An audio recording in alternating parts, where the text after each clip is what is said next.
श्री गणेशाय नमः. श्री स्वामी समर्थ. आज आपण चौथ्या खंडातल्या उत्तरकांडाचा 64वा सर्ग वाचूया. शत्रुघ्न असे म्हणाल्यावर लवण क्रोधाने मूर्छित झाल्यासारखा झाला आणि एक मोठा वृक्ष घेऊन त्याने तो शत्रुघ्नाच्या छातीवर फेकून मारिला. परंतु शत्रुघ्नाने त्याचे शेकडो तुकडे केले. तो वार व्यर्थ गेलेला पाहून त्या बलवान राक्षसाने पुन्हा खूपसे वृक्ष उचलून शत्रुघ्नावर फेकले. परंतु शत्रुघ्नही मोठा तेजस्वी होता. त्याने आपल्यावर कोसळणाऱ्या त्या बहुसंख्य वृक्षांपैकी प्रत्येक वृक्ष झुकलेल्या गाठीचे 3-3 वा 4-4 बाण सोडून भेदून टाकले. मग पराक्रमी शत्रुघ्नाने त्या राक्षसावर बाणांचा पाऊस पाडला. परंतु तो निशाचर व्यथित किंवा विचलित झाला नाही.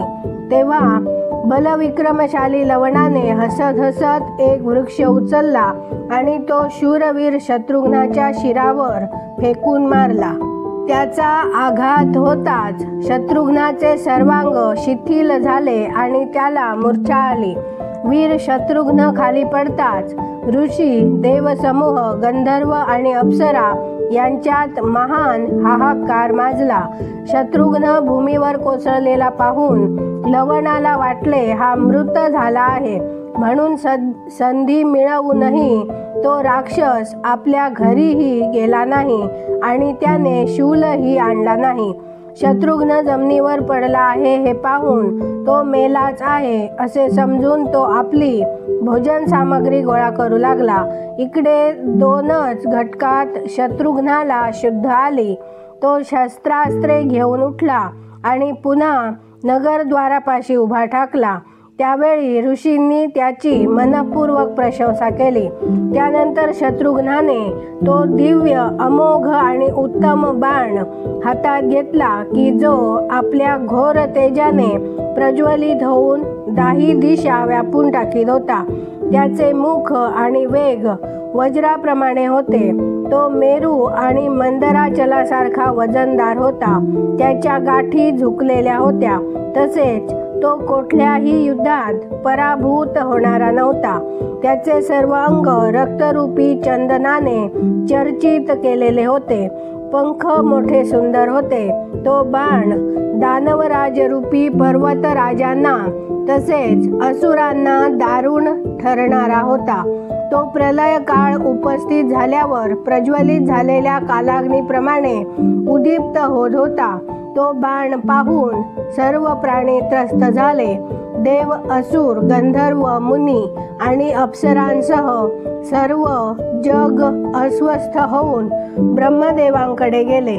जगातल्या त्या सर्व प्राण्यांनी वर देणाऱ्या देवेश्वर प्रपितामह ब्रह्मदेवांना विनविले, भगवान, समस्त लोकांच्या संहाराच्या संभावनेनं देव देखील भयभीत आणि भयमोहित झाले आहेत. देवलोकांच्या संहाराची वेळ तर येऊन ठेपलेली नाही ना? प्रलय काळ तर जवळ आलेला नाही ना? प्रपितामह, जगाची अशी अवस्था पूर्वी कधी पाहिलेली नव्हती आणि ऐकलेलीही नव्हती. त्यांचे ते म्हणणे ऐकून देवांचे भय दूर करणारे लोकपितामह ब्रह्मदेव प्रस्तुत भयाचे कारण सांगताना म्हणाले, सर्व देवांनो, माझं म्हणणं नीट ऐका. आज शत्रुघ्न युद्धस्थळी लवणासुराचा वध करण्यासाठी जो बाण हातात घेतलेला आहे त्याच्याच तेजानं आपण सर्वजण मोहित झालो आहोत.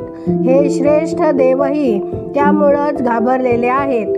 ते पुढे मधुरवाणीने म्हणाले, पुत्रांनो, हा तेजोमय सनातन बाण आदिपुरुष लोककर्ता भगवान विष्णूंचा आहे.